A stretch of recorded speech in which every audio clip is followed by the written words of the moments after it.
আমার যোগ্যতা এতটুকুই যে আমি গরিব মানুষের কষ্টগুলো খুব গভীরভাবে অনুভব করতে পারি। দাউদপুরের যখন একজন প্রতিবন্ধী মানুষের ভ্যান হারিয়ে যখন একটা ব্যাগ নিয়ে নিঃস্ব অবস্থায় রাস্তায় দাঁড়িয়ে থাকে, তখন আমার দৃষ্টিটা সেখানে যায়। আমার যোগ্যতাটা ঠিক এতটুকুই, এবং আমি সব থেকে বেশি বল যেটা করি, সব থেকে বেশি যেটা মানে কি আমি আস্থা রাখি এবং বিশ্বাস করি এবং সব থেকে বড় শক্তি মনে করি, সেটা হলো যে দিনমজুর ভ্যান চালক।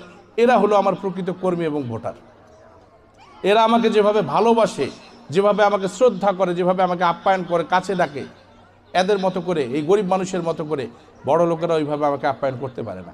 আমি বড় লোকের ডাকে অনেক জায়গাতে যাইও না, কিন্তু গরিব মানুষ ডাকলে আমি থাকতে পারি না।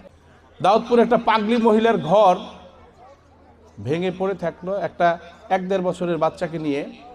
1 হাত ডিস্টেন্সে টিনটা, মাথার উপরে টিনটা ছিল 1 হাত, যায় দেখি বাচ্চাটার শরীরে র্যাশ উঠে গেছে পুরোটা। আমরা যখন বাচ্চা হয়